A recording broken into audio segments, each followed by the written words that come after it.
Hello and welcome to the Legendary Backlog. We're glad you're here.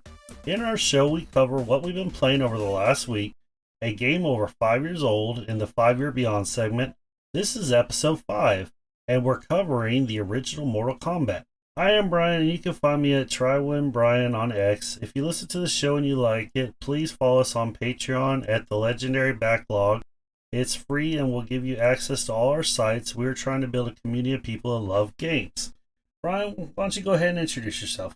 Yes, thank you, Brian. Yeah, my name is Brian.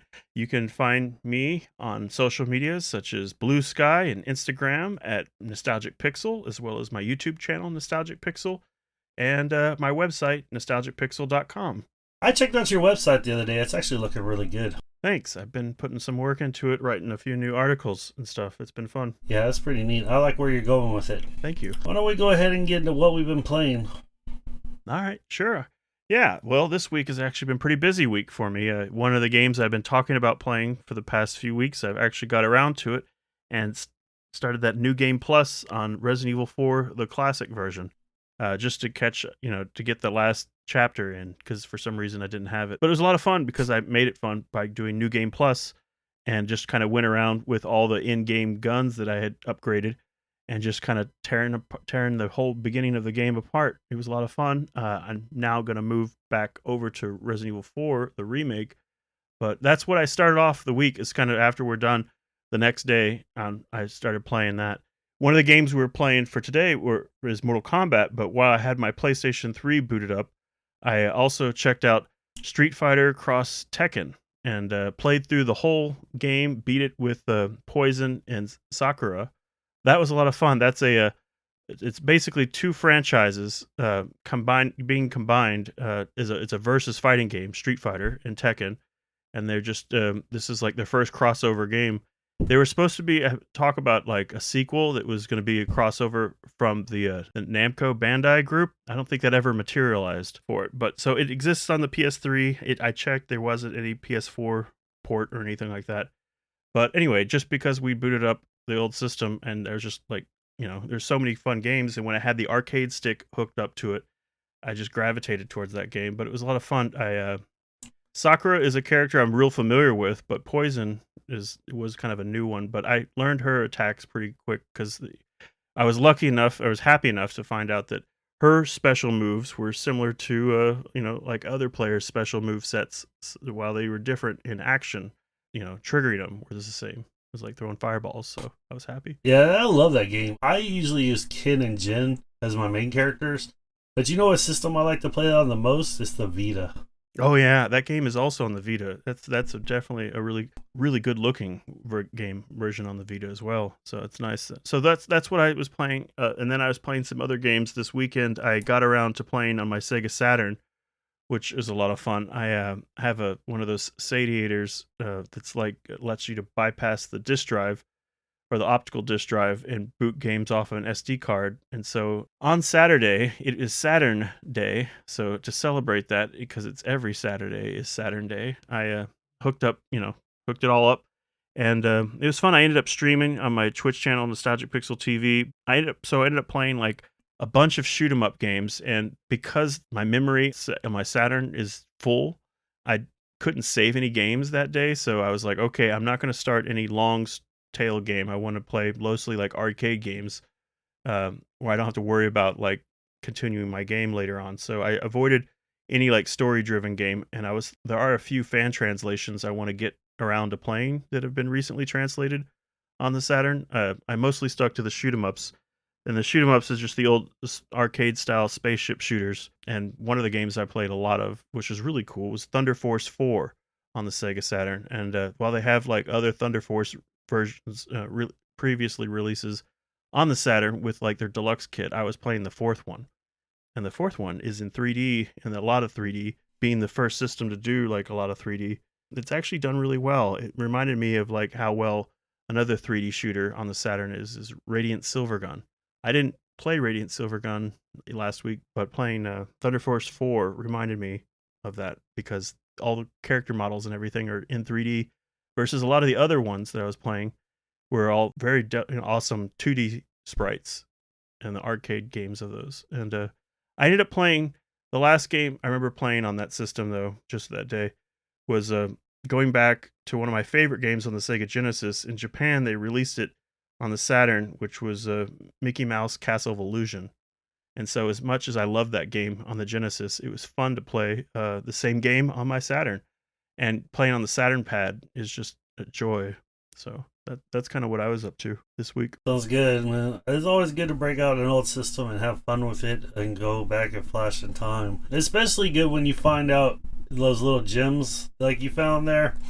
A game that, maybe wasn't talked about very much or didn't get enough praise, but it's a really quality game. Those are always good to find. Yeah, no, it seems like the Saturn, they keep turning up like, bad pennies. It's like they pull this game out of nowhere and it's like, oh, this game from 1997, you don't remember it? And it's like, what? And it's like, this came out? So there's a whole lot of still, even as old as the system is, as much as I've played with it, there's always so much discovery of these games that because there's just so many of them that only got released in Japan. Sometimes they get a fan translation and that's when you first find out about it. So many, unique and arcade perfect copies of games. My heart goes out to people that fan translate games. I mean, those people are really in love with games and just helping people out. It doesn't happen to a lot of games, but the games it does happen to is really usually taken care of with very good care, very good translation. It's really good. Yeah, they're definitely passion projects for sure, right? Yeah, they're basically passion projects. That's a good way to sum it up. What I've been playing this week is mostly I've been playing Valkyrie Chronicles. So Valkyrie Chronicles is a game that I think it was originally released on the PS3, and then later on it was released on the PS4. But I'm actually playing it on the Switch. Basically, what it is it's a strategy RPG. And you have these units, like there's a scout unit, a trooper unit that shoots machine guns. There's a lancer unit that shoots like big lances that can take down tanks and so forth. And you have to use these units, and it's kind of like a chess match, right? Like you can only move them. So like a scout, you can move really far. And trooper can deal a lot of damage, but you can't move them very far. Basically, you're given all these different obstacles in battle to overcome. Like sometimes you start off in two different spots, and you got to meet in the middle. Sometimes reinforcements come in the middle of the battle and you have to adjust to it. Sometimes you can do almost all the same class and it works. And others, you have a variety of classes. So I've really been enjoying that. I gave this game a shot 2 times on the PlayStation. I did not like it, or I did not get into it enough. Well, I gotta tell anybody that wants to give this game a shot, you really need to give it 4 hours the first time you play. And that's a big commitment, I understand that. But the reason why you need to do that is because you need to get through all the tutorials and not step away for it to really all sink in and understand what they're saying, especially if you're new to strategy games. If you do strategy RPGs a lot, you may be able to just jump in real quick. For me, I'm not normally a strategy RPG player, so it took me a while to go into it. The first battle I beat no problem, there's another battle I beat no problem, but then on the third battle I just kept having trouble after trouble after trouble. And it really forced me to pay attention to what they're saying, using like every little bit of min-maxing in my characters to get them where they need to be and everything. And I found out that players, like if you have a turn where you can't shoot somebody with your character, you can actually use a healing potion and heal them up. So that's pretty important. Yeah, I've really enjoyed that game. I sunk about 10 hours into it this week. Playing on the Switch and just loving it. I take it with me on the go. When I'm at home, I play it docked with a Pro Controller. Just laying in bed at night playing that game and really enjoying it. It's fantastic. The art style is beautiful. It's real anime-ish, so if that turns you off, I would still kind of say maybe give this a shot because the gameplay is worth it.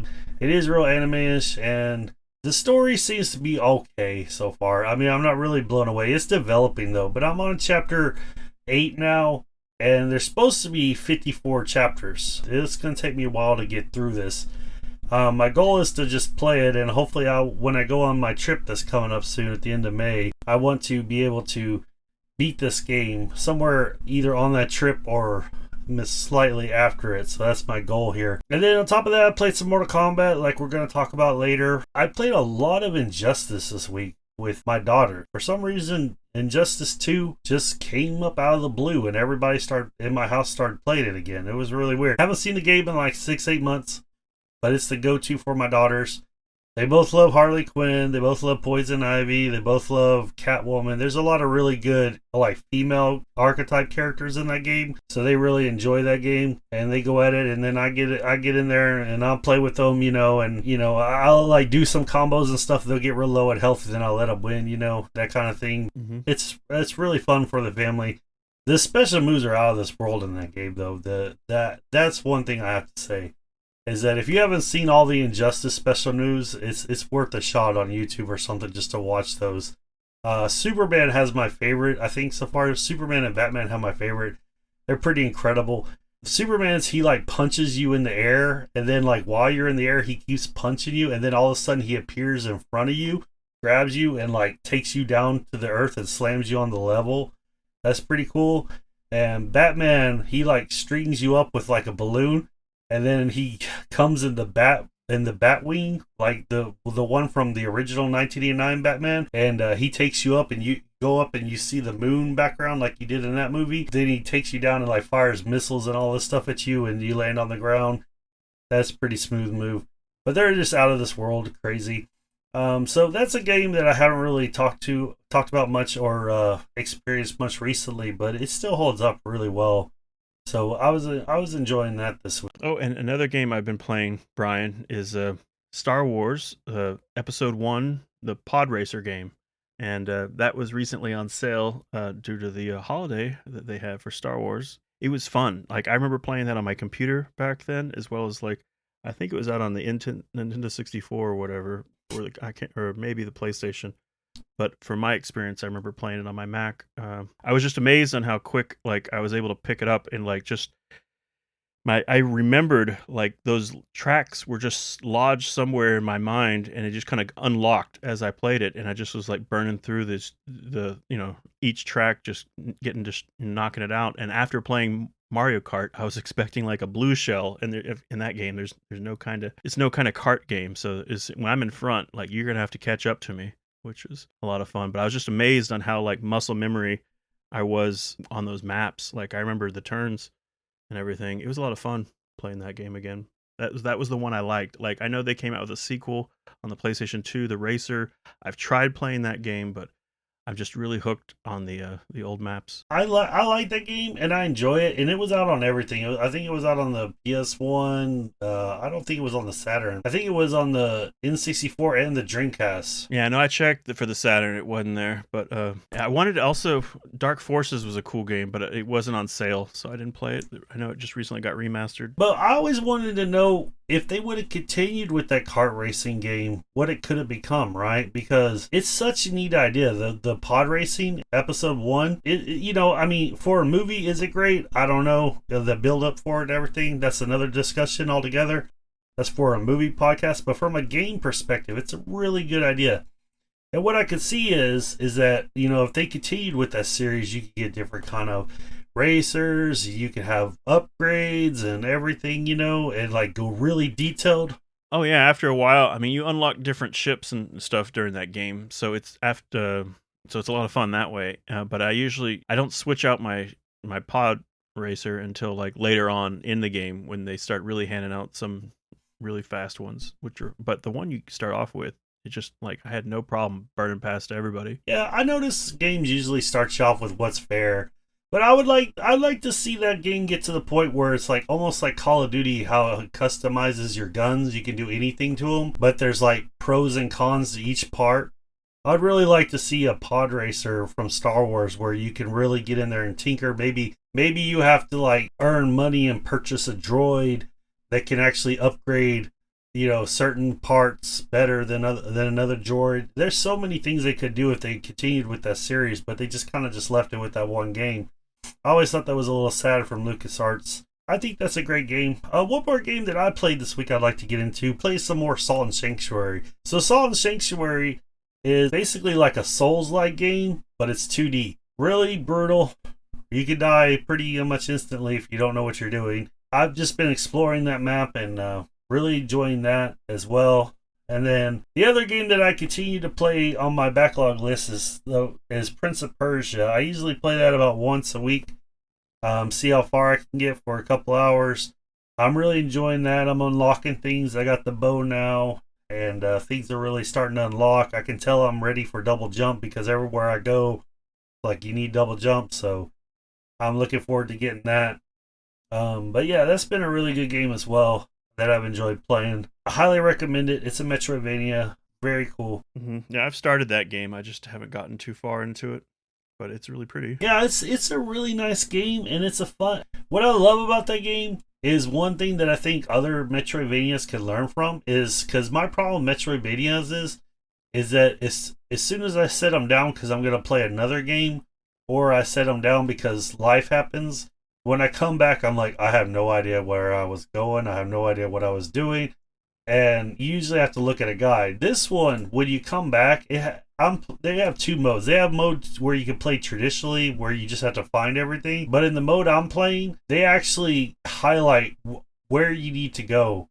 Now they don't tell you how to get there, right? So there's a lot of trial and error going up, down, left, right, all this stuff trying to get there. But they at least tell you, hey, look, you're pointing in this general direction. That's a nice quality of life feature that I would really like to see other Metroidvanias put in. No, that's definitely really good because I'm one of the worst offenders. Like, I will start a game like that and then just walk away from it for a while, and then go back to it. And then the part of the challenge going back to it is figuring out where to continue from there. Right. Usually. Yeah, because Metroidvanias normally feel a good Metroidvania, anyways. Normally feels like it unlocks smoothly. You feel like you understand. You're like, okay, I've gone here, I got this power. Oh, I need to go back where I saw this thing, use that power on this thing.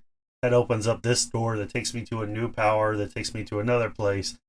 It's a real fun game loop, but anytime you walk away from them for a week or two or whatever and you come back, you're just like, what? That happened to me in Hollow Knight, and I was like really sad that I just couldn't continue without a guide. So I used a guide, but I was in this dark area and it was just real frustrating. So I didn't beat Hollow Knight, but I do regret not giving it more of a go. Yeah, there's a few Castlevania or Metroidvania games I have on my PlayStation I want to get around to that I have started or picked up. Last I was playing like on the Analog Pocket Castlevania Harmony of Dissonance. I have there's a ROM hack where it removes the glow from the main character, which is fine when you're playing on like a Game Boy screen, but when you're playing on a big screen TV, the hack is nice. It's just a little bit of a comfort. I played it and I got really far, and of course I got really far and I didn't get to a save, and then I ended up dying, and it's like, all right, well, all that progress is gone, so I'll revisit this again, and then walk away from it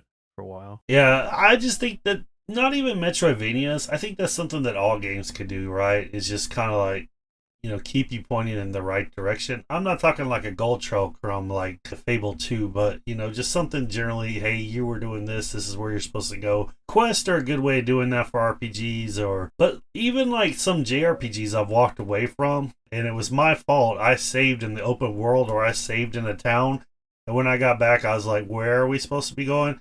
And this is like when I'm really far in the RPG and I have like a boat and I can travel all around the world. A lot of times they tell you where to go, but they don't repeat it. And even if you go back to that same person, that they don't repeat it. So that's something I'd like to see fixed in games, just give you. Well, one thing that's kind of fixed those things that I've been doing with that kind of, when it happens to be like that in a game, is I take screenshots. It's like, this guy's telling me something important that I'm going to want to remember later on. Let me take a screenshot of this. And so when I'm playing a game like that, I'll often take lots of screenshots and then just refer to him when I'm playing. It's helped me out. Oh, that's a really good idea. And it's an elegant solution. Because he's like, wait a minute, that guy, that word is highlighted. It's important.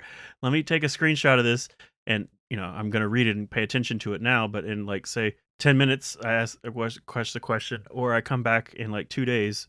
There's my screenshot to help. That's a great idea. I think I'm going to steal that from you, Brian. I'm going to start using that. Well, go ahead. I think I caught it from watching some other streamer playing a game, and it's like, why is he taking screenshots? I was like, oh, that's wow, that's a great idea. That's a great idea. This guy just told it's like taking a screenshot. It's a good modern way to kind of solve things, just kind of similar to like, seems like when some people, like a lot of times there's people when they play old games, they can only do it if there's like save states available, and what wasn't necessarily the case back then, but it's a good way if that makes it easier for you to play an old game with using save states, that's fine. And so like the screenshots just come in real handy. I mean, dude, that's a genius idea. like I said, I'm going to steal it from you. I know I'm repeating myself, but just the fact that you could have it right there, head to this island or whatever. It's like in Monster Boy is where I first saw someone doing that. It's like, oh, hey, smart. Speaking of games that point you in the right direction, Mortal Kombat, the original arcade, really doesn't have any direction you need to go because it's a versus combat and you basically just climb up a ladder defeating foe after foe until you basically beat the game. Yeah, it's like a tournament fighting game, so you just kind of work your way through the tournament until you beat all the bosses and all the opponents. It was originally developed by Midway Games in 1992, created by Ed Boon and John Tobias. They created it together. Originally the pitch was supposed to be a ninja fighting game, which was what they were tasked with creating. And then they went and they started creating it, and then they showed it off, and then they were told, no, this doesn't really work, but we like kind of where you're going with this part of it. And then that's basically what became Mortal Kombat, the original arcade. Yeah, you can definitely see its influences that it picked up from, movies from its past. Like Big Trouble in Little China. Big Trouble in Little China had a video game. This is about as close as it would get.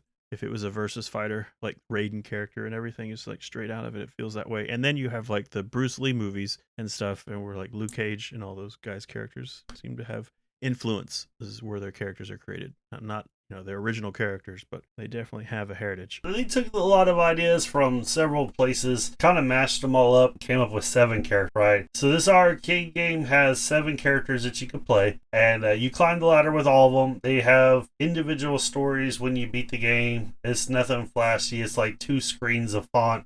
That's it. For 7 characters, this game had like almost endless play when it came out. I think we need to talk a little bit about the arcade scene when this came out.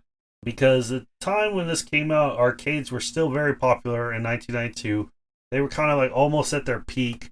And Mortal Kombat wasn't this game that you just put in the corner and maybe played once or twice. Mortal Kombat was the game that like they put center stage. I can't remember how many times I went to an arcade and like right as you walk in, there was like 3 Mortal Kombat machines. And there's like a group of people around them, all waiting to put quarters in and fight each other. One of the neat things about this game, now that we just mentioned it, is that you can actually fight other humans opponents as long as they put in a quarter in, or 50 cents I think it was back then. You could basically fight them and they could take over, and whenever they took over, they would start to climb the ladder until someone challenged them, and this would go back and forth, until eventually it's game over or the game is beaten. Everyone is left. But one thing you got to bring out too, like, so this is a very popular game in the arcades, but it wasn't it was a response to other versus fighting games that were out there. Like Street Fighter 2 had already hit the market in the arcade and kind of energized this whole genre for the arcade. And then Mortal Kombat is kind of just a response to that. In a very unique way, with the art style being all digitized graphics and characters, everything looked so real. And then also, like you mentioned, this was in the time where arcades were prevalent. But not only that, it's just arcade machines were prevalent. So my first memories of when I first saw this arcade was across the street from Six Flags at Cheddar's. It's like a restaurant, and they had a little waiting area that had like 3 or 4 arcade machines that they'd rotate through. And that's the first place I saw it there. It was insane, like just to see the graphics. Like it was like you could tell it was trying to compete with Street Fighter. It had 5 buttons, I think, or or at least like a kind of a 5-button layout.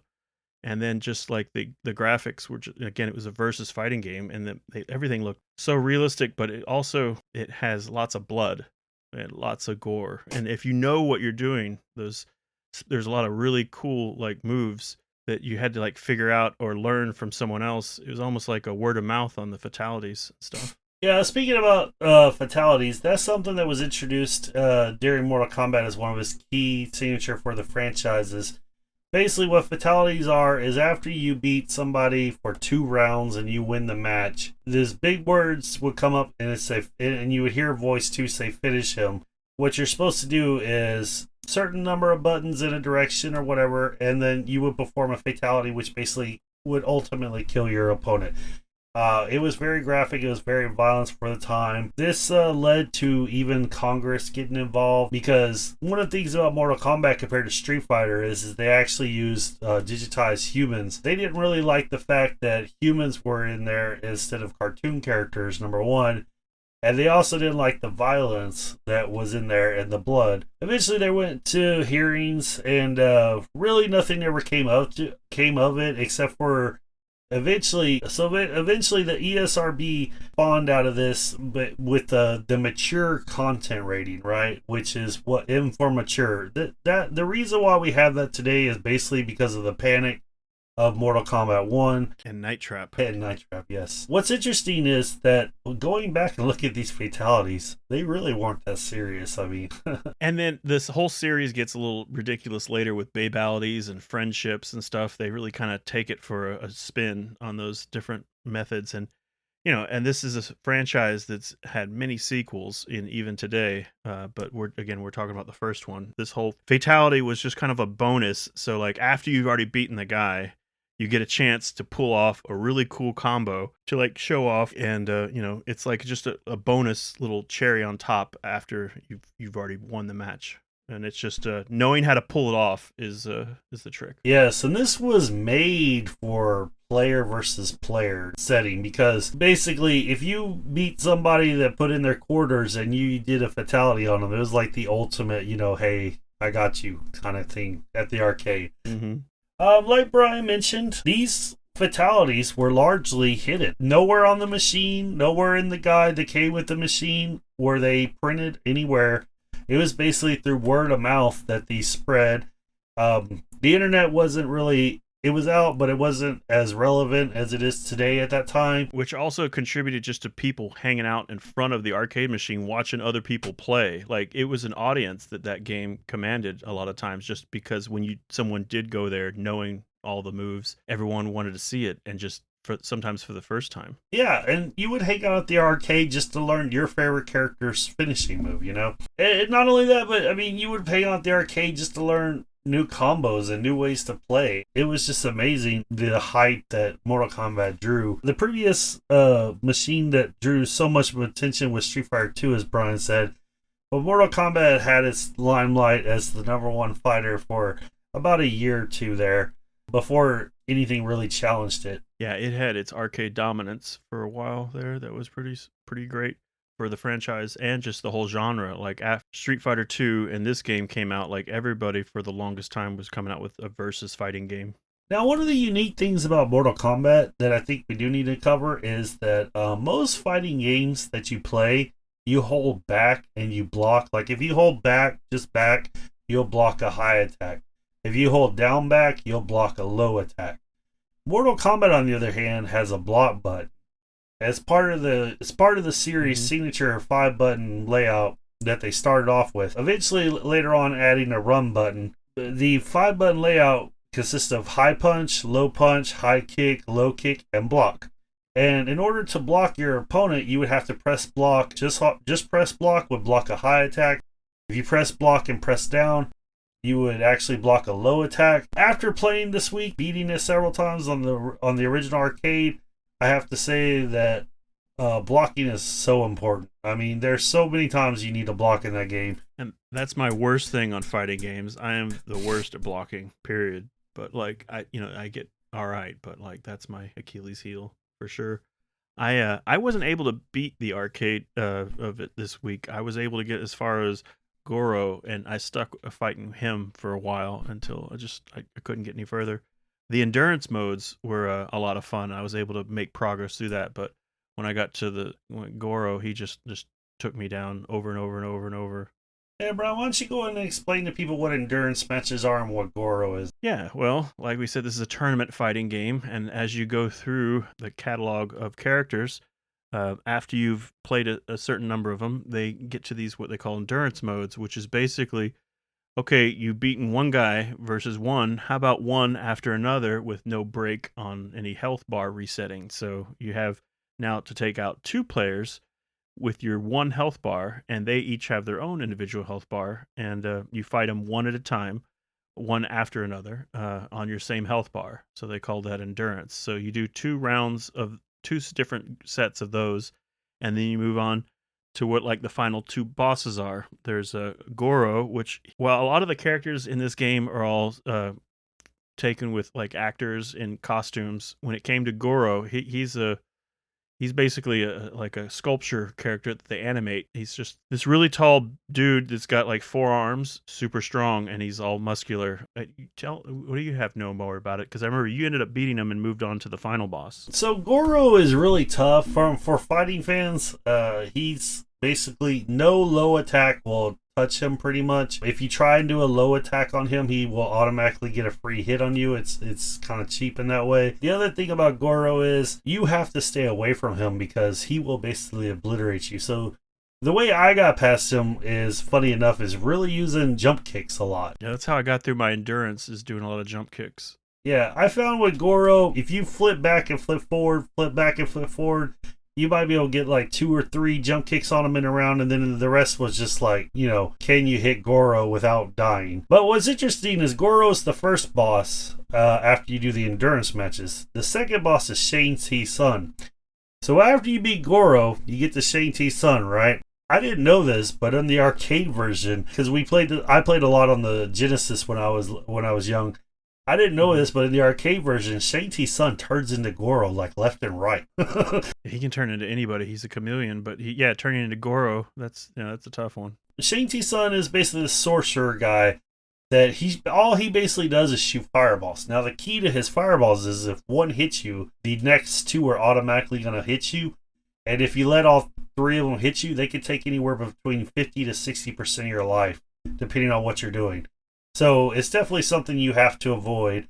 The easiest way to avoid that is just by holding down, not blocking or anything. But the problem with him is that he could turn into anybody on a dime, like in a split second. And when I say a split second, I'm not even talking about he turns into them and then he does the move.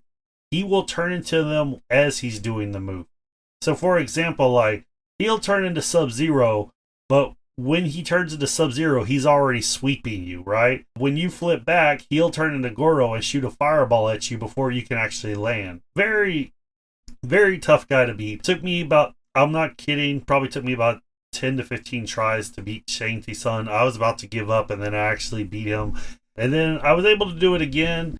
The 2 characters I beat Mortal Kombat with this week was Sub-Zero and Scorpion, just because they're my favorite from the old days. Those are the ones I pretty much played mostly. I did play around with a few others, but the ones I was making real progress were those 2. Yeah, Sub-Zero's a ninja. His major moves are he can freeze you, and then you're stuck and frozen, and then he can do whatever he wants with you. Most often in that game, it's an uppercut because they take off a massive amount of damage. Yeah, he's all frost abilities. And then the neat thing I like about Sub-Zero is his slide, because that's the one thing in that game that can actually be comboed and not blocked. Is you can actually, if you hit somebody with an uppercut before they hit the ground, slide, and it just adds extra damage, and you can clear enemies really quick that way. I found beating the computer with Sub-Zero pretty easy. I have to say I would consider him overpowered. But when it came to Scorpion, about halfway up the ladder, or the mountain, or whatever you're climbing, I'm sorry, the mountain is part 2.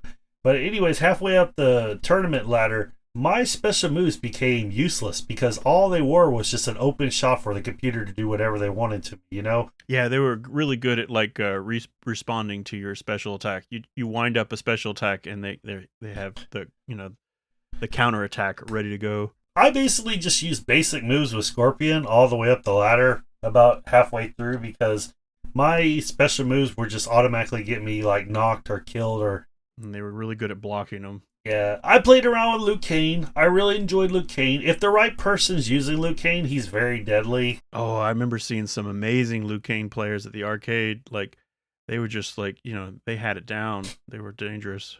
It was fun to watch a really good Liu Kang player. I would say he's probably my 3rd favorite. And then I don't like the moveset, but as a character, I really like Johnny Cage because his whole backstory is he's a movie star and he's come to the tournament to basically, prove that he's the real deal.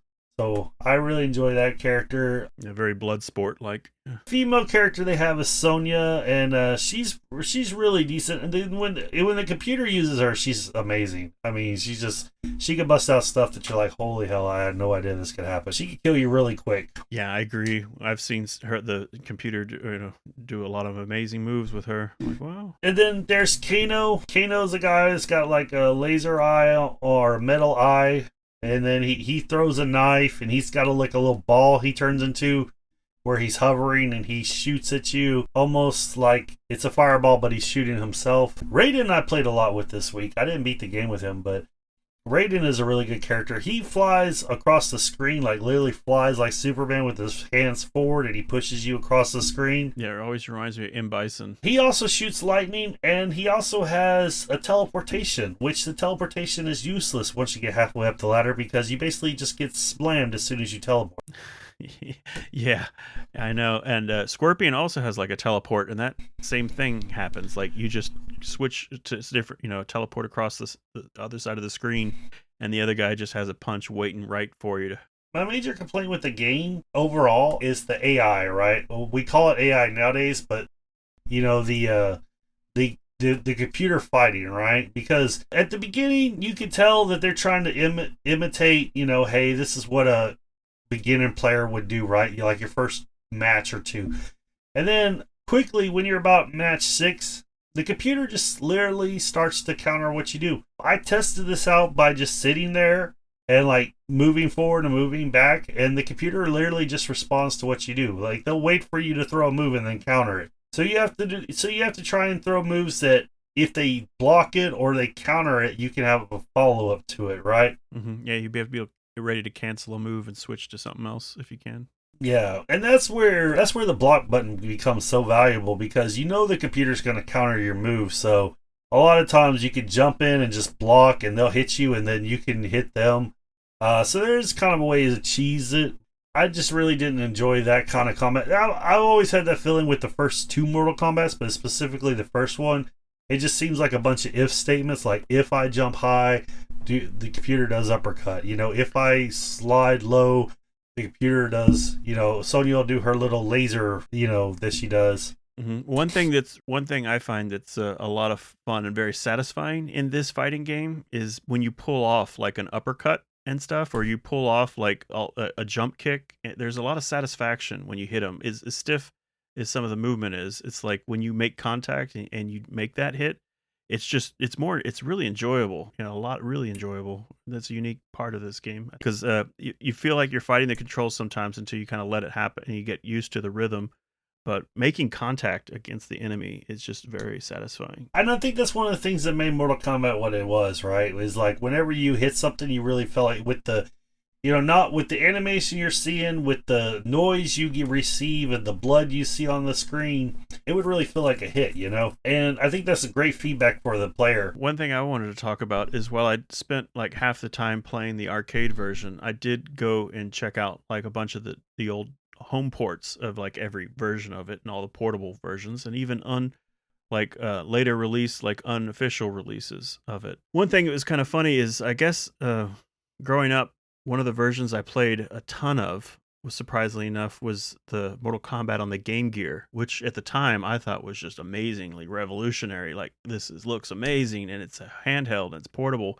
And like it blows away anything that the Game Boy was trying to do. And at the same time, it was simpler, of the game because it was trying to fit so much. So it had fewer characters, fewer moves, and everything was really basic. And one thing I found out is like I like to play Scorpion a lot. So when I went to go play Scorpion on the arcade, I'm like, why isn't this working? It usually works. And basically, what I was doing in the Game Gear, and when I played on the Game Gear, I found out that method worked. Is just constantly chaining get over here where you throw that rope, hit the guy, and bring him into your spot while he's unconscious and uppercut him and just repeat that over and over. I found out I could continue that chain, and that still does work in the Game Gear version. So I was able to like clear through the Game Gear version. And then, I played the Super Nintendo version was unique. One thing that it really lacked, and especially back then, it didn't have any of the blood, and they changed a lot of the fatalities to be less violent fatalities, but the Genesis had all that intact. While the blood was like a cheat code, it was something everyone could pull off real quick, and all the fatalities were in place. The graphics weren't quite as good as the Super Nintendo, but that didn't matter. The gameplay was all there. Everything felt really comfortable and really good on the Genesis, and it was one of the later games that also had like 6-button controller support because, as you mentioned, like the arcade has like 5 buttons. But the craziest port I played was someone made a Atari Lynx version of Mortal Kombat, which I was just I had Atari Lynx growing up, but this game never got released. It never was an official release. I was just impressed with how well it played. But yeah, I think the one I played the most on my own was the Game Gear version. But I played a lot of the Genesis mostly at friends' houses. That was a lot of fun. Yeah, I played the Genesis a lot too. Before I got the game, my friend TJ got it first, and we played that game. I mean, I probably still haven't recovered from the first week of sleepless nights that we used in the summertime for that. When he got that, we stayed up all night playing that, and my parents were like, "What's wrong with you?" I was like, I don't know. I've been playing Mortal Kombat till like 6 o'clock in the morning. Yeah, like the translation to the 16-bit systems specifically were really good for the time. And like we mentioned earlier, the original arcade was, 50 cents a round, right? And if you died to somebody or you died to the computer, that was 50 cents in one round you could lose. Or you might be able to beat the game with 50 cents, but judging by how many times I had to continue, that's really unlikely. At the same time, home consoles, they basically allowed you to play infinite and with your friends, right? The 2 controller setup. So Yeah, I know all my friends that had that game. We had that mindset is, hey, this would have cost us 50 cents a round here, and so far we've all saved like $10 just playing this afternoon.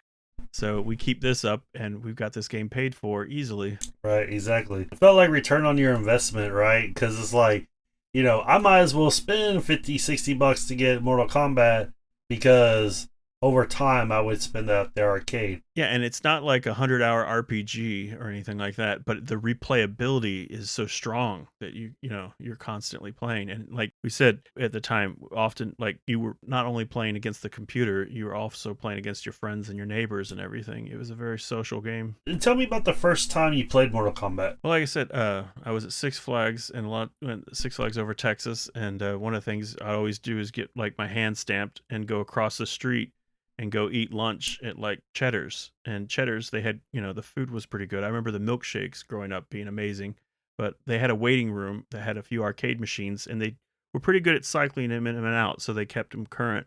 But that's where I first saw Mortal Kombat there. Like, I was like, while we were there to eat lunch, I was just like, I just was kind of hanging out in that arcade the whole time and like almost ate the lunch in the arcade there. I remember I had like a milkshake and I didn't really order much food, maybe some fries or whatever. And I was just playing it as much as I could before we went back to the park. It was a lot of fun. That's a good story. I like it. For me, the first time I played it was my mom's laundry, or our laundry machine broke, and we were waiting on the repair guy to come and fix it. And so my mom had to take us to the laundromat to do laundry for the weekend. And when lo and behold, laundromat had Mortal Kombat out of all the machines. Nice. They actually had Street Fighter 2 there too, so they knew what was up. Whoever owned that place. Yeah, Street Fighter 2 was Mr. Gaddy's Pizza. I remember is where I first saw one. That was incredible. But yeah. So I saw the machine first. Actually, to be honest with you, first I saw a crowd around it. Right, we're at a Washteria, and if anybody's ever been to Washteria, especially back in the day before smartphones, people are reading magazines, they're reading books, kids are walking around bored, like, Mom, when can we go home? All of a sudden, I saw all the kids around one machine, and I went over there, and it was Mortal Kombat. My mom gave me $1. I was able to play 2 rounds. I got my butt kicked really fast by some people that already knew what they were doing. For some reason, I was hooked. I was like, man, I gotta get more. So that's when my love for Mortal Kombat started, was that moment right there. How did you feel like the graphics were in the day and age? If I remember correctly, it wasn't the first time I'd ever seen like digitized graphics. This was done to a degree and so well. It was I thought it was a very good like adjustment comparison to like Street Fighter 2, and like they weren't, and that they were trying to be a fighting game in that arena, but they made clear choices in going their own artistic direction and making decisions that made the game unique in itself and also fun to play. I think it's interesting too because those are actors and stuff doing all the actions. They're still around today, and from my understanding, they're making the circuits and like the conventions and everything. And so that's really cool to see them because they look exactly like you remember playing them because they were digitized characters. It's just, now they've gotten a little older, but most of them look in amazing shape. It's really cool to see them around today. I always wonder if Mortal Kombat came out kind of like Street Fighter looking, if it would have took off or not. I have no idea. No one can. That's like an opinion, right? But I do respect the fact they went digitized, and the graphics did look really good to me. I thought they were top notch when they came out. the special effects were really good, and the levels were actually pretty good considering how much movement they had in them and how much variety. One of the things I want to talk about the levels is there's actual levels in this game where you can actually do a special fatality. It's called the bridge. But anyways, if you defeat your opponent and it says finish them, if you just uppercut them, they automatically fall off the bridge and die to a bunch of spikes down at the bottom. So yeah, those are the fatalities I can pull off. yeah, those were the first of their kind, level fatalities. So I thought that was really interesting for the game. One of the things I wanted to bring up is about every three or four fights, I can't remember, they have this test your might moment, right? And all it is you just mash the buttons until this yellow bar fills up past the line, and then you press a button and you would basically break blocks or bricks or whatever they have in front of you. Yeah, you alternate the low kick and the low punch buttons to get the bar up, and then you press another button to trigger it. Now, what was interesting about this, the only reason why it's in there is to get you points. And I thought this was really interesting because arcade games up to the point of like before Street Fighter and Mortal Kombat were really largely meant to see who could get the highest score. Yeah, high score chasing. So they felt like they needed to keep something in there for the score to help boost your score, because whenever you get that, you get like 100,000 points, right? Now, what's interesting is every fatality you pull off, you get 100,000 points. So the game was heavily built around the score for the time, considering it was a fighting game. And that's something we've kind of let go of nowadays a little bit.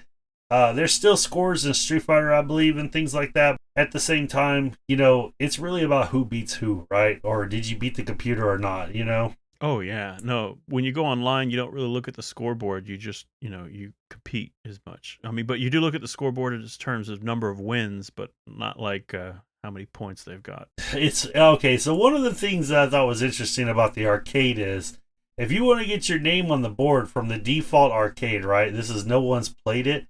You got to get 6 wins or more in a row, which is pretty hard to do in Mortal Kombat, without dying at all. And to get to the top, you have to get 10 or 11 wins in a row. That's pretty insane. That would basically get you from the start all the way to the endurance matches without losing a round. Yeah, I was able to pull off a few flawless victories. I don't know if I kept a winning streak that strong to get the top, but it's something you'd work towards. Why don't you explain to everybody what a flawless victory is, Brian? Oh, flawless victory? Sure. That's where you beat your opponent 2 rounds or a full round and they never touched you. So you just deplete their health bar and they never even lay a hand on you. Yeah, and that's what Mortal Kombat calls it, a flawless victory. Street Fighter calls it a perfect. Every game's got something different for it. That was really neat. If I remember correctly, the computer actually says flawless victory, right? Oh yeah, the arcade machine says flawless victory. It points that out. Like in Street Fighter, they say perfect, but yeah, it says flawless victory. It's a satisfying result. What I'm really satisfied about Mortal Kombat after playing it this week is how much fun you can have with only 7 characters. We live in a day and age where fighting games have they maybe start when they come out like 24 characters or something like that. Then by the time DLC and everything, this is not counting Smash Brothers, by the way. By the time there's DLC and everything, you're looking at 30, maybe almost 40-ish characters. This game only has 7 characters. It's just an amazing game. The characters really balanced each other really well. They complemented each other. There was a character to counter whatever the other character was doing. They all have unique fatalities, so that's really neat. It really packed a punch for 7 characters. It was interesting because we talk about this. It's like it's just the perfect amount to get that game rolling. Because like in the sequel, they went from 6 to a huge cast. But it was the one that got it off the ground. Mortal Kombat 2 is another podcast, but a great game. Oh, yeah. We talked about the NES release and the other ports. Genesis most notably had the blood in it. NES had the better graphics and sound. The fatalities were intact. Yeah. All right. I don't know where to pick up from there. Yeah, for the home versions, like we said, the Genesis one had the blood with like entering a code, and all the fatalities from the arcade were intact. The Super Nintendo version reimagined a lot of the fatalities to be less violent, and even changed some of the character sets. Like we were talking about, Sub-Zero, a lot of his moves were changed. His special moves were changed specifically for that version. The good news is, in all the subsequent sequels of Mortal Kombat, that kind of censorship and change didn't exist, and they stayed true to the source. So this was like a unique version of it. But going back, I never want to end up playing like the Super Nintendo version. I didn't really want to play it then. So while it does look slightly nicer, today we have the wonderful ability to play the full-blown arcade version, and that really showed up too in the next generation of consoles. Like when the PlayStation and the Saturn came out, and they had like Mortal Kombat releases on that system, those were at that point becoming arcade parity with what was coming out, which was really cool. But this generation, this system, this was even though the home ports were convenient and they were a lot of fun, the arcade gave you the full experience, it felt. And like you said, when you go to the arcade, you want to go there to compete with the people in the area. And that was it had the whole camaraderie of like the fighting game scene, which was the whole thing in itself. Yeah, and this is before online rankings. This is where basically like you were as good as the people around you, right? There could be some guy named John Smith that beats everybody around him, and then but if he went over to the next arcade, he might be like sixth in line, because there was no like online matchmaking or ranking system or anything like that. So it was really what you could do in front of people at the arcade that really mattered. One of the things I wanted to get into was Mortal Kombat Monday. So Mortal Kombat Monday was actually the day. Mortal Kombat Monday was the day that the home console ports were released for the NES, the Sega Genesis, the Game Boy, and the Game Gear. They were released in Europe and North America on that same Monday. It was led up to by this commercial that would just have all these people running through the streets, and then they kept yelling Mortal Kombat, and then eventually a kid would hold up the game and like everybody was going after it. It was like this huge, popular, successful commercial that they played over and over on TV. And TV advertising was a lot of money for a video game back then, but it sure did pay off, because as soon as Mortal Kombat Monday came around and the game was for sale, people bought it like hotcakes. People had to have it on their home consoles. And this was a really unique thing too, because now today everyone knows exactly what day a game is coming out and a release day. Back then, with the way the retail system works and everything, they didn't have like set release dates for games as frequently, but they started doing it that generation. Besides like Mortal Kombat Monday, there was also Sega was good at doing this, and they did like Sonic Tuesday for the Sonic 2 game. So it was the generation of video games for the home console where they started cementing and marketing around the release date for some of these games. And yeah, this was a huge marketing push. I remember that commercial, like, it's just burned in my head, hearing that kid people yelling Mortal Kombat as they're running through the streets, just getting ready for the game. So yeah, not only did I play it with my friends in the neighborhood, like we all knew when it was coming out and we all knew when we were going to play it. So when it dropped, like all my friends and everyone were all ready for it. And trust me, the next day at school, you knew who had it and who didn't. Yeah, the ones that didn't have any sleep. Right, the zombie eyes. Mm-hmm. So, what are your final thoughts on Mortal Kombat, Brian? I think it's great. I love a lot of its callbacks to old movies and stuff that I recognized back then that I still today. And it's the series that's constantly continued to evolve and grow and exist today. Like, they continue to make new releases as they build on the franchise of their characters. It actually, too, the other thing we'll branch it a little bit. This game later spawned a movie, and that movie was actually not bad. And at that time, a video game movie that's not bad was extremely rare. It still kind of feels a little rare today, but like, yeah, this series is a strong series. It's great. The only complaint I have is because it's not like the standard 6-button like fighting game layout. Sometimes going back and playing it, they've sold specific Mortal Kombat arcade controllers for consoles. But the problem with it is because this game is unique, and there's no other fighting game that uses that layout, so it's really only a controller good for this game. So I've just, gotten used to using it with like a less traditional arcade stick, or more, a standard 6-button or 8-button layout arcade stick to play the game, and it's fun that way. You just have route the buttons. I don't know. What did you find it is interesting how they have like the block button in the middle of the 4 buttons? Yes, I did find that interesting, but the more I thought about it, I realized if it's in the middle, you can get to it the fastest from any button. Yeah, I think it kind of portrayed its importance to the whole mechanic of that game, to having the block button so centrally located. Going back and playing it now, it's like the one next to my like low hit or low kick.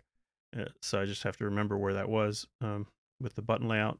I know with the controller, if you're using the 4 button controller, right? Isn't it it's one of the R buttons, right? R or L. Yes, even on today's Mortal Kombat on like the PlayStation 5 and stuff, it's the R1 button. Mm-hmm. My final thoughts on Mortal Kombat is that basically it's a really great game, and I respect them for what they did.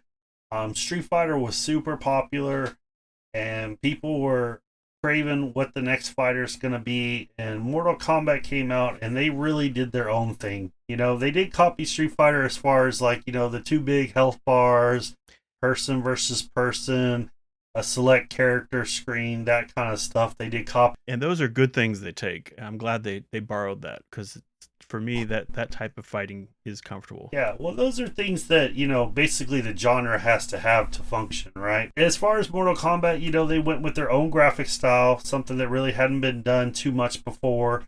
They did a really decent job of it. They came out with their own special moves. They went a completely different direction as far as the violence. And not only that, they came out with the finishing moves and the whole climb the ladder system. And there really was 2 bosses that you couldn't play as. The original Street Fighter, you couldn't play as the bosses, but the second one that came out, I think it was Champion Edition, you could play as the bosses. So yeah, those got unlocked later on in the revisions. So that was short-lived. You know, Mortal Kombat really did go its own way. They were able to produce 7 characters that are iconic and still around today in Mortal Kombat in some form or fashion. They may not be the same characters, but they're like their daughter or niece or son or something like that have the same basic movesets. In Mortal Kombat 1, in Mortal Kombat 11, they actually reset a lot of this, and this is kind of a spoiler, but fast forward if you don't want to hear it. Basically, in Mortal Kombat 11, the ultimate bad guy can control time, and what she does is she basically resets everything to right after like Liu Kang beats Shang Tsung's son. All those characters come back. And it's really interesting because it's like a reboot of the series. That's why the next one was called Mortal Kombat 1, not to be confused with Mortal Kombat the arcade, the original. My ultimate thing is that they built a really good game that had the bones to be a lasting franchise. And not only a lasting franchise as in like we're barely hanging on, but still very relevant today, still very relevant to fighters. People enjoy that versus matches, play a lot of Mortal Kombat. There's Mortal Kombat Championships. I even got so much into Mortal Kombat 10, this is a while back, that I was following like pro fighters that were playing, and I was learning tips from them. So it's a big scene still today, Mortal Kombat. Oh yeah, it's a franchise that's existed even like actively today, which is great. But this was the first one that kicked it off. And then also you would see like a whole plethora of games later on that would also borrow in this style of digitized graphics, even so far into the late generation for the Super Nintendo, where they were doing that with 3D models in like Donkey Kong. And I think Donkey Kong is one of the best looking games on the NES. Yeah, Donkey Kong Country on the Super Nintendo. So, Brian, what are you up to this week? Well, this week I just got a few more things going on. I'm planning on going back and playing more Resident Evil 4 Remake. I had a lot of fun playing Saturn on Saturday, so I'll probably do that again and try out a few more games. Maybe I'll consider moving some memory around to like an external cartridge to start up a new save. I know there's a recent fan translation called Dark Seed on the Saturn. It's neat because it has like H.R. Geiger did a lot of the artwork for the game. One of the artists who created the alien character from the movies. He's the artist behind that, and so it has a really cool art style. So that's one I've thought about going into this week. That I know I'm going to play my Analog Pocket. Sounds good. Sounds like a good time. Well, what I plan to play this week is a whole lot more Valkyrie Chronicles. I'm in love with that game. I might be flying through it a little bit too fast, so what I want to do this weekend when I have more time is I do want to start playing Alan Wake Remastered. Kind of start playing that. and working through that on my backlog. I'm going to continue to enjoy smaller experiences on my Switch, which I've been enjoying lately. Like Scott Pilgrim vs. World, Salt and Sanctuary, things like that. I just been enjoying the Switch. The Switch right now is just full of like cheap games that you can just have a blast with, right? It's just like if you haven't bought games for your Switch, now's the time because they're just on sale like crazy in the store. Where can people find you, Brian? Yeah, thanks, Brian. Yeah, again, people can find me at Nostalgic Pixel on X and Blue Sky and YouTube and nostalgicpixel.com. And I'll be streaming on Twitch under Nostalgic Pixel TV. You can find me at Trywin Bryan on X. We want to thank you for listening to the show. And if you liked it, please give us a 5-star review on your podcast app of choice. If you can follow us on Patreon at the Legendary Backlog, it's free and it'll give you access to all our sites. We're trying to build a community of people who love games. See you next time. See you next time.